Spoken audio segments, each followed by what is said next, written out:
মধ্যপ্রাচ্য একটা অঞ্চল যেখানে তেলের গন্ধের সঙ্গে মিশে আছে রক্ত, ক্ষমতা আর প্রতিশোধের ইতিহাস।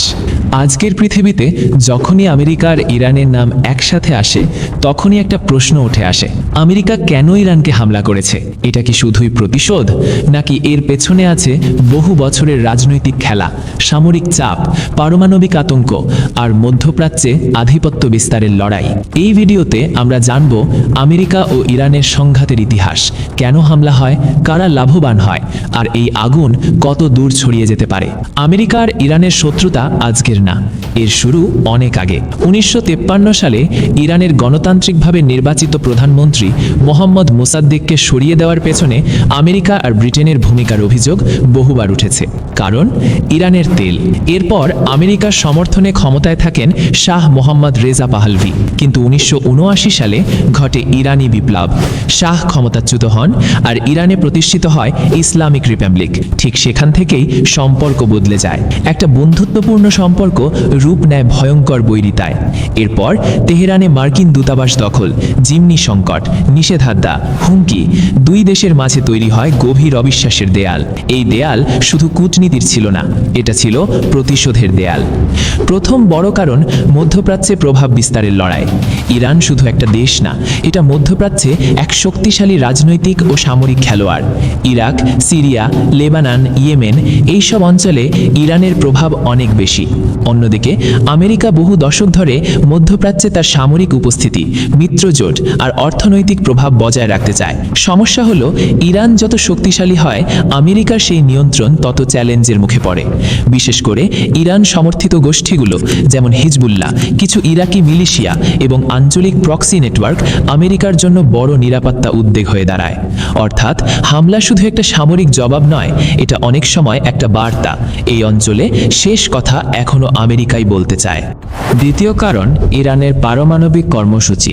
আমেরিকা ও তার মিত্রদের দীর্ঘদিনের অভিযোগ, ইরান তার পারমাণবিক কর্মসূচিকে শুধু বেসামরিক বিদ্যুৎ উৎপাদনের জন্য ব্যবহার করছে না, বরং ভবিষ্যতে এটি পারমাণবিক অস্ত্র তৈরির পথও খুলে দিতে পারে। ইরান বরাবরই বলে এসেছে তাদের কর্মসূচি শান্তিপূর্ণ, কিন্তু আন্তর্জাতিক রাজনীতিতে সন্দেহই অনেক সময় যুদ্ধের আগুন জ্বালিয়ে দেয়। বিশেষ করে যখন বিষয়টি মধ্যপ্রাচ্য আর সেখানে আছে ইসরায়েল, সৌদি আরব, আমেরিকা, তখন পারমাণবিক ইস্যু হয়ে ওঠে শুধু প্রযুক্তির প্রশ্ন না, বরং অস্তিত্বের প্রশ্ন। কারণ একটা পারমাণবিক ইরান মানে মধ্যপ্রাচ্যের ক্ষমতার ভারসাম্য পুরো বদলে যেতে পারে। তৃতীয় কারণ আমেরিকার সৈন্য, ঘাঁটি আর কৌশলগত স্বার্থ রক্ষা। মধ্যপ্রাচ্যের অনেক দেশে আমেরিকার সেনা, সামরিক ঘাঁটি এবং কৌশলগত অবস্থান রয়েছে।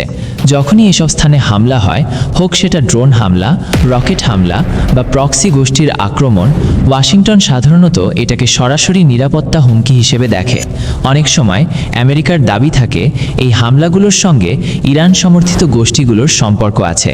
তখন আমেরিকার পাল্টা হামলাকে তারা সেলফ ডিফেন্স বা আত্মরক্ষামূলক ব্যবস্থা হিসেবে তুলে ধরে। কিন্তু প্রশ্ন হলো, আত্মরক্ষা আর শক্তি প্রদর্শনের মাঝে সীমারেখা কোথায়? সেটাই আজকের বিশ্বের সবচেয়ে বিপজ্জনক প্রশ্নগুলোর একটি। আজও চতুর্থ কারণ ইসরায়েল। আমেরিকার মধ্যপ্রাচ্য নীতিতে ইসরায়েল একটি কেন্দ্রীয় বিষয়, আর ইরান বহু বছর ধরে ইসরায়েলের অন্যতম বড় প্রতিপক্ষ। ইরান সরাসরি কিংবা পরোক্ষভাবে এমন অনেক শক্তিকে সমর্থন করে যাদেরকে ইসরায়েল তার নিরাপত্তার জন্য হুমকি মনে করে।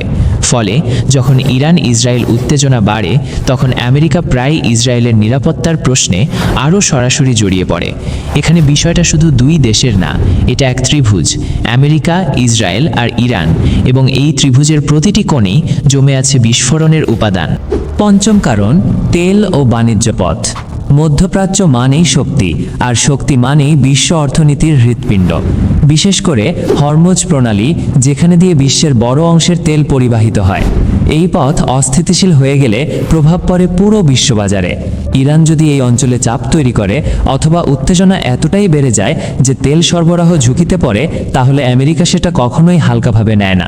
কারণ এই যুদ্ধ শুধু বন্দুকের না, এই যুদ্ধ ডলারেরও। আরেকটা বড় কারণ প্রতিশোধ এবং রাজনৈতিক বার্তা। যখন কোনো মার্কিন ঘাঁটি, মিত্র বা সেনা হামলার শিকার হয়, তখন পাল্টা হামলা অনেক সময় শুধু সামরিক সিদ্ধান্ত থাকে না, এটা হয়ে যায় রাজনৈতিক বার্তা। একটা বার্তা ইরানকে, আমরা চুপ থাকব না। একটা বার্তা মিত্রদের, আমরা এখনো তোমাদের পাশে আছি। আর একটা বার্তা নিজ দেশের জনগণকে, আমরা দুর্বল নই। রাজনীতিতে অনেক সময় মিসাইল শুধু শত্রুকে আঘাত করে না, এটা ভোট, ভাবমূর্তি আর আন্তর্জাতিক অবস্থানকেও প্রভাবিত করে। কিন্তু আসল সত্য হলো, আমেরিকা আর ইরানের মধ্যে সংঘাত সবসময় সরাসরি যুদ্ধের মাধ্যমে হয় না। অনেক সময় এটি শ্যাডো ওয়ার, অর্থাৎ ছায়াযুদ্ধ, প্রক্সি গোষ্ঠী, ড্রোন হামলা, সাইবার আক্রমণ, গোয়েন্দা অপারেশন, অর্থনৈতিক নিষেধাজ্ঞা, সব মিলিয়ে এই সংঘাত বহুস্তরীয়। কারণ দুই দেশই জানে, একটি পূর্ণাঙ্গ যুদ্ধ শুরু হলে তার আগুন শুধু তেহরান বা ওয়াশিংটনে সীমাবদ্ধ থাকবে না, পুরো মধ্যপ্রাচ্য জ্বলবে আর তার ধোঁয়া পৌঁছে যাবে বিশ্ব অর্থনীতির আকাশে। এই সংঘাতে সবচেয়ে বেশি ক্ষতিগ্রস্ত হয় কারা? সাধারণ মানুষ, ইরানের সাধারণ মানুষ, মধ্যপ্রাচ্যের সাধারণ মানুষ আর পুরো বিশ্বের অর্থনীতি। অন্যদিকে লাভবান হয় কারা? অস্ত্র ব্যবসা, ভূ রাজনৈতিক স্বার্থ আর কিছু ক্ষমতা কেন্দ্রিক রাজনীতি। যখন নেতারা সিদ্ধান্ত নেয়, তখন যুদ্ধের আগুনে পড়ে সাধারণ মানুষের জীবন। তাহলে আমেরিকা কেন ইরানকে হামলা করেছে? এর উত্তর এক লাইনে দেওয়া যায় না। এটা শুধু একদিনের সিদ্ধান্ত না, শুধু এক হামলার প্রতিশোধ না। এর পেছনে আছে ক্ষমতার লড়াই, পারমাণবিক আতঙ্ক, মিত্র রক্ষা, তেল ও বাণিজ্য পথ, প্রতিশোধ এবং বহু বছরের অবিশ্বাস। এই যুদ্ধের প্রতিটি বিস্ফোরণের শব্দের পেছনে আছে ইতিহাস, আর সেই ইতিহাস না বুঝলে আজকের হামলাও বোঝা যাবে না। মধ্যপ্রাচ্যের যুদ্ধগুলো কখনো শুধু সীমান্তে আটকে থাকে না, এসব যুদ্ধ বিশ্ব রাজনীতির ভবিষ্যৎ লিখে দেয়। আপনার কি মনে হয়, আমেরিকার হামলা ছিল আত্মরক্ষা, নাকি মধ্যপ্রাচ্যে আধিপত্য ধরে রাখার আরেকটি অধ্যায়? কমেন্টে আপনার মতামত লিখুন। ভিডিওটি ভালো লাগলে লাইক দিন, শেয়ার করুন আর এমন গভীর আন্তর্জাতিক বিশ্লেষণ পেতে সাবস্ক্রাইব করুন আমাদের চ্যানেল।